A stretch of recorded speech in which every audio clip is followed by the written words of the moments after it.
កាត់ឲ្យមែនទេថាឯងនៅជាមួយអាសម្រាប់នេះអស់មួយជីវិតចាលោកយាយទីណាមានលិនសាយទីនោះគឺមានខ្ញុំល្អណាស់បើឯងចូលចិត្តនៅជាមួយនឹងអាសម្រាប់នេះឆាប់បកក្បាលចេញភ្លាមទៅម៉ាក់កុំខឹងអីវិនឈីគ្មានន័យបែបហ្នឹងទេមែនហើយម៉ាក់វិនឈីជាមនុស្សស្លូតបត់មិនយ៉ាងហ៊ានតមាត់ម៉ាក់ទៅគ្រប់យ៉ាងគឺព្រោះតែអបិសាច់លីនសាយនេះវាពងពួកលីនសាយឯងមានគោលបំណងអីនៅក្នុងគ្រួសារយើងចង់ឃើញយើងរលាយតះមែនឯទេទើបឯងពេញចិត្តនេះជាកំណត់របស់ខ្ញុំទេឯងនៅហ៊ាននិយាយឲ្យវាទៀតអាចចោលវិធាននេះធ្វើឲ្យឯងបាត់បង់ការងារធ្វើឲ្យគ្រួសារយើងកាន់តែក្រពេលនេះគ្រួសារពួកយើងសូម្បីតែមកវត្តជួបអ្នកខាងក្រៅក៏លែងមានដែរលីនសាយឯងប្រាប់យើងមកធ្វើយ៉ាងម៉េចទើបឯងពេញចិត្តឬតើតែពួកយើងរលាយលីនសាយម្នាក់នេះគេមិនស័ក្តិសមជាមនុស្សប្រុសទេត្រូវគេជេរមើលងាយប៉ុណ្ណឹងហើយនៅមិនហ៊ាននិយាយដល់តាំងទីនាងទៅសួរមើលគេហ៊ានដែរទេគ្រាន់តែជាមនុស្សអត់បានការរស់នៅពឹងទៅលើមនុស្សស្រីគ្រួសារឈិនមានមនុស្សបែបនេះចាំជាខាតបង់មែនដូចជាសបិនអាក្រក់អញ្ចឹងមិនក៏អូននិយាយច្រើនម្លេះមានមនុស្សច្រើនណាស់កំពុងតែមើលមកយើងបងចេះខ្មាស់គេដែរបើមិនឲ្យសារតែបងអត់បានការពេលនោះប៉ះបងមិនអាចព្រមឲ្យលីនសាយគេរៀបការចូលគ្រួសារយើងទៅម៉ាខ្ញុំដឹងអស់ហើយ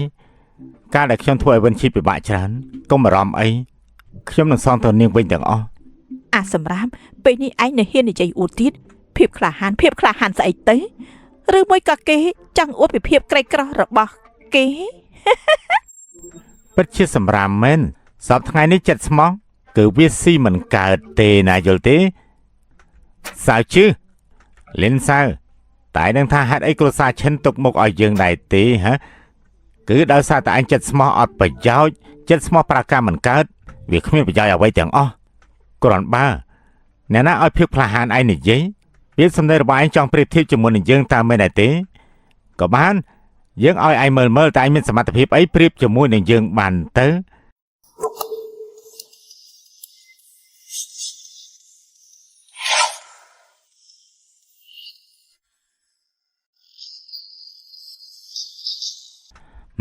អ្នកស្រី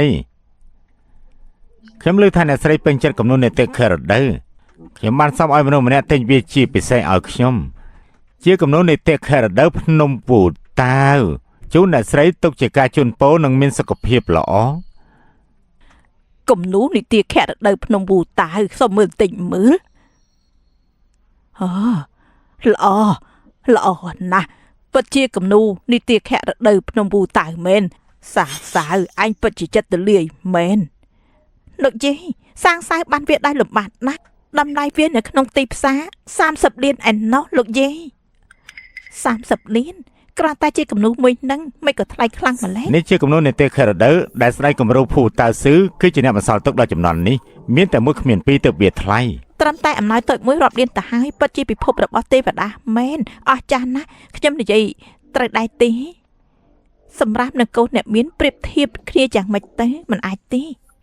ហ្វីពិតជាក្មេងឆ្លាតមែនទីបំផុតគេរកឃើញកូនប្រសាល្អសម្រាប់គ្រួសារឈិនហើយមិនដូចអ្នកខ្លះទេចាត់ទុកមនុស្សកំបាក់ដូចជាដុំពេជ្រទៅវិញលោកយាយខ្ញុំសុំទោសមើលកូនប្រសាគេចោះចំណាយតែមួយផ្លែតអស់រាប់សិបលានចំណែកគ្រួសារយើងវិញគ្មានលុយផងនៅចិញ្ចឹមអាមនុស្សអត់ប្រយោជន៍នេះទៀតបងប្រាប់មកជាតិមុនខ្ញុំធ្វើអីខុសទៅណែប្រហែលជានិស័យហើយលពូលិនសៅគ្រាន់តែបោះ30លានហើយតែមានអ្វីប្រៀបធៀបបងសាងអាសម្រាប់នេះមានសិទ្ធអីមកប្រៀបធៀបជាមួយបងបានទៅបងគឺ30លានវាគឺ300យ៉េនគ្មានថ្ងៃដូចបងទេអូននិយាយខុសហើយវាមានចិត្តស្មោះដែលស៊ីមិនកើតហ៎លោកយាយប៉ុន្តែពួកយើងខ្ញុំចង់ដឹងណាថាគំនូរคล้ายៗមើលផ្ទាំងមានអីអស្ចារ្យទៅតែបានគំនូរនេះមកពីណាគឺយើងចង់ដឹងខ្លាំងណាស់លិនសៅនេះគឺជាគំនូរដែលគូដែលផ្ទាល់ដៃពីលោកម្ចាស់គូឯងមិននឹងនិយាយថាคล้ายៗទៅលិនសៅលោកម្ចាស់គូគឺជាប្រធានសម្ព័ន្ធលីគាត់ជាអ្នកឯកទេសខាងប៉និតគំនូរពេញមួយជីវិតទៅហើយមិននឹងអាចមានកំហុសទៅគឺមិនអាចថានិយាយប្រេះផ្ដាស់បែបហ្នឹងទេតាមពិតទៅឯងគ្មានអំណាចព្រៀបស្មើទៅបំបីគោលដែរមិនបាច់ប្រឹងទេព្រមចោះចាញ់ទេសម្រាមនៅតែជាសម្រាមនិយាយថាគំនូរជារបស់คล้ายឯងឡប់សតិមែនទេប្រហែលជាគ្រូដែលនិយាយនោះទោះជាមានលុយឬក៏អត់ឯងត្រូវបានរបស់ដែរតាមមែនដែរទេឯងនៅហ៊ាននិយាយផ្ដេសផ្ដាស់ទៀត វិនឈីបើឯងមិនចេះបដៅប្តីរបស់ឯងទេឆាប់ចាក់ចេញពីទីនេះភ្លាមទៅ លោកយាយខ្ញុំសំទោសលិនសាវបងមិនចេះមើលទេបងឈប់និយាយទៅ ជាការពិតបងមិនចេះមើលគំនូរក៏ពិតមែនក៏ប៉ុន្តែបងដឹងថាគំនូរដែលក្នុងដៃរបស់គេជារបស់ខ្លាំងខ្លាយ លីនសាវឯងនៅនិយាយបានទៀតបើអញ្ចឹងមែននោះឯងអាចប្រាប់ពីចំណុចខ្លាំងបានទេសូម្បីតែយើងមិនដឹងផងឯងទៅដឹងស្អីអញ្ចឹងហើយនៅហ៊ាននិយាយទៀតលីនសាវក្រៅពីនិយាយផ្ដេសផ្ដាស់ឯងនៅចេះធ្វើអីផ្សេងទៀតទេ លិនសាវឈប់ វិនឈីអូនត្រូវតែជឿបងថានោះមិនមែនជារបស់ពិតគឺរបស់ខ្លាំងខ្លាយទេដេផ្ដាស់លិនសៅបើឯងនិយាយម្ដងទៀតថាគំនូររបស់យើងជារបស់ខ្លាំងខ្លាយឯងគួរតែប្រយ័ត្នខ្លួនបន្តិចទៅយល់អស់បាត់មាត់កុំចេះតែនិយាយហើយប៉ាន់ស្មានប្រេះផ្ដាស់ឲ្យសោះណា លីនសាវឯងមកផ្ទះដៃទៅទេមិនអីនោះទេមិនក៏ឯងនៅហ៊ានមួលបង្កាច់អ្នកប្រុសសាវទៀតឯងទុកយាយចាស់យើងនៅឯណាមែនហើយថ្ងៃនេះបើឯងមិនបកស្រាយច្បាស់ទេឯងចេញពីទ្វារនេះមិនរួចឡើយ លិនសាវសំទោសភ្លាមតែ សុំទោសក៏វាមិនចប់ដែរល្អពួកមនុស្សខ្វាក់ថ្ងៃនេះយើងប្រាប់តែចុះតើអ្វីគឺជាការពិតរបស់ពិតគឺនៅទីនេះលិនសៅ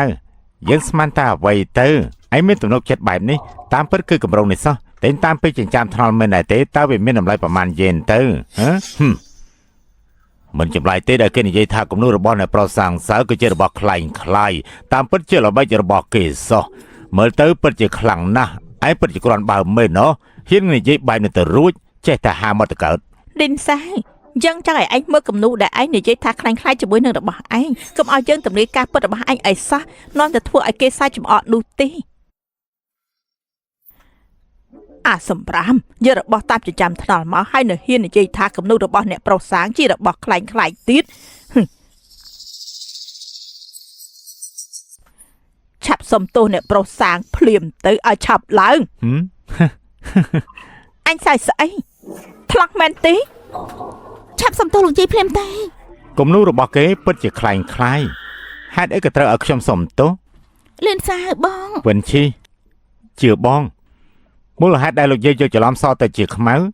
គឺព្រោះតែគាត់ជឿថាសានជឿដែលនៅចំពោះមុខតែប៉ុណ្ណោះគួរឲ្យស្ដាយគាត់គិតខុសហើយ ជើងខុសតាមមែនឯងយករូបគំនូរខ្លាំងខ្លាយមកហើយនិយាយថាយាយចាស់យើងមិនស្មើភាពតើគប់អំណងឯងជាស្អីឲ្យប្រកាសទៅ អូគំនូរខ្លាំងខ្លាយ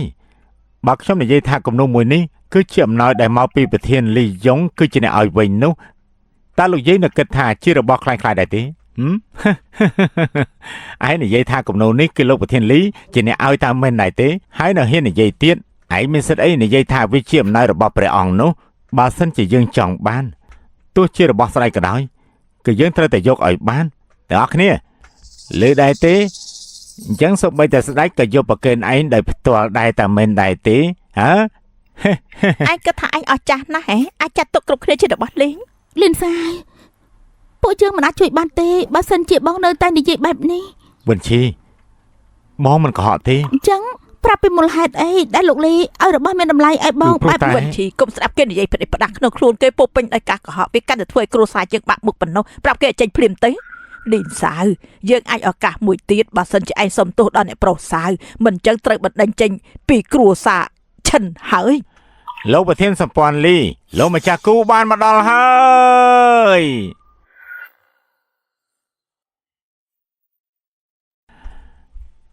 លោកម្ចាស់គូបានមកដល់ហើយលោកមកចំពេលល្អខ្លាំងណាស់មានអ្នកនៅទីនេះនិយាយថាលោកលីងបានឲ្យកម្រងនេះទៅគាត់ទៀតផងជាគំនូរវូតៅស៊ឺអ្នកណានិយាយ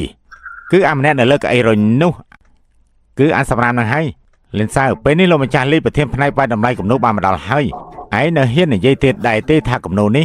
បានមកពីលោកម្ចាស់លីនោះហេតុអីក៏យើងខ្លាចមិនហ៊ាននិយាយគឺលីយ៉ុងជាអ្នកឲ្យមកយើងលោកម្ចាស់លីស្រាប់អាចង្រៃនេះនិយាយព្រៃប្រាស់ចុះគេប្រាឈ្មោះលោកប្រធានលីមកបោកប្រាស់ពួកយើងហើយបានន័យថាម៉េចនេះគឺបានន័យថាគេចង់បំផ្លាញគេឈ្មោះរបស់លោកលីហើយមើលទៅនោះមែនទេបាត់មកណែលោកម្ចាស់គូតែលោកគឺជាលោកលិនសៅលិនតើមែនដែរទេគឺខ្ញុំលោកលិនលោកប្រធានលីបញ្ជាឲ្យខ្ញុំបញ្ជូនអង្កាមឈើទេពមួយគូមកឲ្យលោកក្នុងអង្កាមមួយគ្រាប់សិតតែធ្វើឡើងពីឈើទេពទាំងអស់មានតម្លៃថ្លៃជាងមាសពេជ្របញ្ចូលគ្នាជាមួយនឹងគំនូរនីតិខរដូវភ្នំតៅដូចជាអ្នកនឹងហងយ៉ាងប្រណិតយ៉ាងអញ្ចឹង ពេលនេះខ្ញុំឮមិនខុសទេមែនទេឈើទេពឈិនណាន ខ្ញុំលើថាតម្លៃដេញថ្លៃកាលពីឆ្នាំមុនត្រឹមតែកំទេចឈើរបស់ឈីណានមានតម្លៃដល់ទៅ5សែនក្នុង1ក្រាម អញ្ចឹងនៅក្នុងខ្សែដៃមួយគូមិនតម្លៃ100លានហើយទេពិតជាស័ក្តិសមនឹងអ្នកមានមែនអញ្ចឹងបើសរុបតម្លៃទាំងអស់ទៅយ៉ាងហោចណាស់ក៏300លានដែរ លោកលីននិយាយអញ្ចឹងឯណាកំណូននីតិខេរដូវខ្ញុំនឹងផ្លុំវាជូនលោកមើលត្រង់នោះទៅ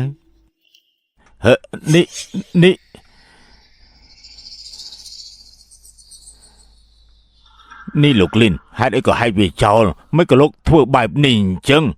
មិនមែនខ្ញុំទេសួរពួកគេទៅ លោកម្ចាស់គូគំនូររបស់បងសាយមិនមែនជារបស់ដែលលោកដេញថ្លៃដោយផ្ទាល់ទេ ណែលោកគូអញ្ជើញមើលចុះរបស់ពិតគឺនៅទីនេះមើលមិនទេរបស់លោកស័ក្តិសមនឹងយើងមើលដែរតើមិនដែរទេគឺមិនស័ក្តិសមយើងមើលទេ សាំងសាយតើរឿងនេះវាយ៉ាងម៉េចវិញ លោកយាយ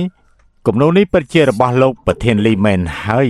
ក៏ប៉ុន្តែរបស់នេះមានតម្លៃដូចតែគ្នាទេជារបស់ដែលលោកម្ចាស់ចម្លងមកចំណាយទៅដល់5លានឯណោះគឺពិតជាអស្ចារ្យណាស់ពិតជាពួកមនុស្សល្ងងមែនហើយគំនូរពិតប្រកបដោយមានតម្លៃដល់ទៅ30លានត្រូវហែកចោលទុករបស់គ្មានបានការនេះពិតជាគ្មានតម្លៃទាល់តែសោះហើយលោកលេនព្រោះតែគំនូរហែកអស់ទៅហើយអញ្ចឹងរបស់ទាំងពីរនេះទុកឲ្យយើងជាអ្នកចាត់ការចោះតើបានដែរទេយកទៅវិញទៅយកទៅពួកនេះគ្មានតម្លៃទេអញ្ចឹងបានអញ្ចឹងមិនរំខានអ្នកប្រទៀតទេរឿងនៃការឡើងថ្ងៃនេះរាយការណ៍ដល់លោកលី